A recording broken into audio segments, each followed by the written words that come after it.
మన ముకుందా జ్యువెలర్స్ వారు ఇప్పుడు వడ్డానం మేళా జరుపుతున్నారు. అన్ని వడ్డానాల మీద VA ఫ్లాట్ 9.99% మాత్రమే విత్ జీరో మేకింగ్ చార్జెస్. ఈ ఆఫర్ అన్ని బ్రాంచెస్ లలో వర్తిస్తుంది. ఒక్కనే పెడతారు కదా, మీరు అంతమందిని ఎందుకు ఎత్తిండ్రు రౌడీ గుండెగాలను?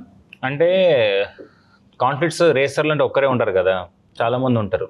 నేను హీరో విలన్ స్టోరీ చెప్పలే కదా, అందుకే ఇట్లా కథలు అలా వచ్చేది లేరు.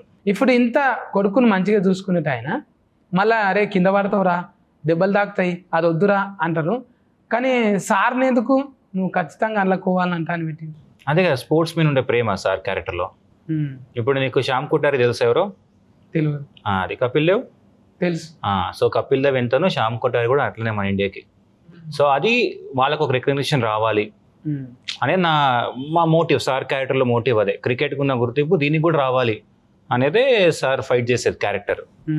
అందుకే దానికోసం ఎంత దూరం అని వెళ్తాడు, స్పోర్ట్స్ నిలబడాలి అనేదే సార్ క్యారెక్టర్ సినిమాలో. వీరో అంటేనే ఒక మాట మీద ఉంటాడు కదా, మళ్ళా మాట తప్పుతుంటాడు. అదే క్యారెక్టర్ తంది కదా, ఎమోషనల్ డ్రివన్ క్యారెక్టర్ తను. ఇంత మంచిగా ఉన్నాక నిజంగా ఇంటి ఆమె లేకపోతే ఇంకా చాలా చేయొచ్చు అన్నట్టు, ఇంటి ఆమె వచ్చేటకల్లా ఈమె కోసానికి ఆగిపోతుంది. అది తప్పదు కదా. అంటే అందులో రాజశేఖర్ గారే నయము, ఆమెకి ఇంటి ఆమె లేదు ఆయనకు. అందుకే మా ఇంటి ఆమె కెమెరా పక్కనే ఉన్నారు. జీవిత మేడం నమస్తే గారు, మీరు పక్కకుంటే ఉన్నారు. ఇప్పుడు ఏం చేయాలంటే మళ్ళీ వీక్ నాయర్ కొంచెం వీక్ ఉన్నప్పుడు మాట్లాడియాలి. అవును, వీక్ అయితే నేను లేదు, నాతో మాట్లాడలేదు. మీకు అబ్బాయిలు ఇష్టం అనుకుంటా. ఏం చేయాలి అన్ని ఇంటర్వ్యూలలో నేను అమ్మాయిలతో జర ఎక్కువ మాట్లాడుతున్నా కదా. అవునా? సత్తి బీఫ్ వేసుకుంటున్నా. అవునా? అందుకే కొంచెం తక్కువ చేశారా? నాకు ఫచ్చి ఫుల్స్ అంటే ఇష్టం. నాకు కూడా. మీకు ఎట్లా తెలిసింది? మీకు చేసుడు అంటే ఇష్టం నాకు తెలుసు. నాకు చేసుడు, నాకు తినడం అంటే ఇష్టం. పండు ఒక రోజు ఫచ్చి ఫుల్స్ చేస్తావా మా కోసం?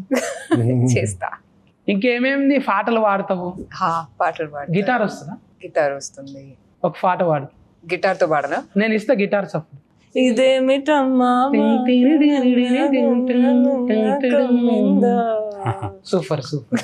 అవన్న అభిలాష్ అన్న, ఇప్పుడు కొడుకు మీద ప్రేమ మళ్ళా మనమడు వచ్చి మార్చేటట్టు ఎట్లా చేసినావు?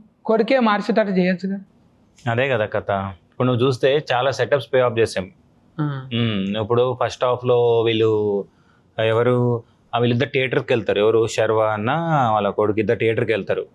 మళ్ళీ 90s లో ఉన్నప్పుడు రాజశేఖర్ గారు శర్వాన్ని తిడతాడు, ఎందుకురా వెళ్తావు థియేటర్స్ కానీ. మళ్ళీ ఏమవుతుంది, మనోడు వచ్చి తాతని థియేటర్ తీసుకెళ్ళి క్లాప్స్ కొట్టిస్తాడు, విజిల్ కొట్టిస్తాడు. అలా చాలా డిజైన్ చేసాం. ఇంకోటి బర్త్డే సీక్వెన్స్ కూడా ఉంది, నీకు గుర్తుందా? స్టార్టింగ్ లో రాజశేఖర్ గారు శర్వా గారు బర్త్డే ఉంటే it just another day, don't waste your time అంటాడు. బట్ మనోడు వచ్చి గుంజుకొస్తాడు. అది థియేటర్ సీన్. తర్వాత ఒక మాంటేజ్ ఉంటది. సో బర్త్డే అక్కడ, సో గ్రీటింగ్ ఇస్తాడు. తర్వాత పే ఆఫ్ ఏముంటది, మనోడు వచ్చి సెలబ్రేట్ చేస్తాడు. సో అలా మేము మనోడే మార్చాడు. సో స్టోరీలో మీరు చూస్తే తన వల్లే విడిపోయారు, తనే వచ్చి కలిపాడు. అలా సర్కిల్ చేస్తాం. చాలా ఉందన్న ఫిలాసఫీ. అంటే ఒట్టిగానే ఏదో బాల్ బచ్చ సినిమా అయితే కాదు, చాలా ఫిలాసఫీ ఉంది. మెకానికల్ అంటేనే చాలా ఇది ఉంటారు సార్. పట్నంలో చూస్తుంటాం కదా, హైదరాబాద్ ఓల్డ్ సిటీలో, అరే చోటు క్యారెక్టే బారా చలే బారా తెరా లేకావు తెరి అంటే వాళ్ళు ఎందుకు అట్లుంటారు అంటే బాడీ లాంగ్వేజ్ అంతే కదా, వాళ్ళు అగ్రెసివ్. అదే కథ. ఇప్పుడు ఆ రేసర్లు ఏంటి, జనరల్గా టఫ్ ఉంటారు, ఫిజికల్గా టఫ్ ఉంటారు, బట్ ఫ్యామిలీ వచ్చేటప్పటికి చాలా సెన్సిటివ్ వాళ్ళు. అదే నా స్టోరీ. నువ్వు అనుకుంటావు రేసర్లు అంటే టఫ్ అని, బట్ వాళ్ళ ఫ్యామిలీ లైఫ్కి వెళ్తే చాలా సెన్సిటివ్ పీపుల్ వాళ్ళు. అందుకే నువ్వు వీరో నన్న కూడా చాలా సార్లు ఓడగొట్టినావు ఆయన. అలా నాయనను మంచిగా నిలబెట్టినావు సార్ను, కానీ ఆయనను చాలా సార్లు ఓడగొట్టినావు. అవును, ఎందుకంటే ఎమోషనల్ గా తను చాలా సఫర్ అవుతుంటారు. ఇంటర్నల్ కాన్ఫ్లిక్ట్స్ ఎక్కువ క్యారెక్టర్ కి. నువ్వు చూస్తే దీంట్లో సినిమాలో ఎక్స్టర్నల్ కాన్ఫ్లిక్ట్స్ కన్నా ఇంటర్నల్ కాన్ఫ్లిక్ట్స్ ఎక్కువ విత్ ఇన్ దెమ్ సెల్ఫ్. కొన్ని ఫాల్ర్ అయితే డైలాగులు విన్నప్పుడల్లా కార్యాలు కాలిపోయినట్టు అయినాయి. అవును, నీకు ఆడ ముఖ్యం కాదు, మేము కూడా ముఖ్యమే కదా అని అంటది కదా. అప్పుడు మస్తు కోపం వస్తుంది హీరోయిన్ మీద. నువ్వు వచ్చిందే ఆయనను అది చూసి ఉమ్. అదే వద్దంటే ఎట్లా అంటావు నువ్వు దగ్గరికి రా అన్నట్టు. ఆ తర్వాత ఎట్లా అనిపించింది ఫుల్ మూవీ చూసాక ఎలా ఎలా ఆ, అనిపించింది? ఇక నీ అంతా నువ్వు సఫర్ దాక్కున్నావు కదా అప్పుడు మంచిగా అనిపించింది. ఓల్రితేనే జర కోపం కోపం వచ్చింది. వచ్చింది ఇక కానీ నీ- తనేగా సపోర్ట్ చేసింది బట్ ఏమైనా చేసుకోపో అన్నవి చూడు ఆ. అప్పుడు నచ్చినవి ఇక. అంటే నీకు ఫిలాసఫీ ఎక్కువ ఉన్నది. అవునా లైఫ్ నవ్వుకుంటూ మాట్లాడుతున్నావు కానీ టాకీస్లకు పోయినాక మొత్తం ఏడిపిస్తుంది. ఒక్కొక్క అంటే ఏడుపు కాదు అది, ఒక ఆనంద పుష్పాలు. అవును అవును అదే అంటున్నా. ఇప్పుడు ఈ సినిమా కూడా చిన్న పిల్లల నుంచి కనెక్ట్ అవుతున్నారు. మీరు 13-14 ఇయర్స్ పిల్లలు కూడా వచ్చి క్లాప్స్ కొడుతున్నారు.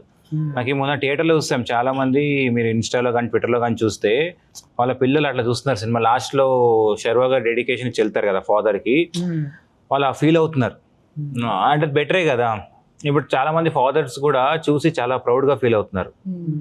అది బాగా కనెక్ట్ అయ్యారు సినిమాకి. నేను కూడా మా పిల్లల్ని అంటే పోయినా నేను కర్ణాటక అయితేనా ఈ సినిమా కానీ కూర్చున్నా, అబ్బా మా కొడుకును 4 అని దోలుకొస్తే అయిపోతుండే కదా అనిపించింది. మళ్ళీ వెళ్తావు కదా, రేపు వెళ్తాను. మళ్ళీ పోతాం మీరు వాళ్ళ ఫ్యామిలీ అన్న తీసుకొని నాకు వెళ్ళాలి. మతి లేవన్న కొన్ని అవునా? ఇంకా చెప్తాం అనుకున్నా. నేను 4 తారీఖు నాడు చూసిన, తారీఖు మతి ఉన్నది కానీ స్టోరీ మతి లేదు. అయితే మళ్ళీ చూడాలి. మళ్ళీ చూడాలి.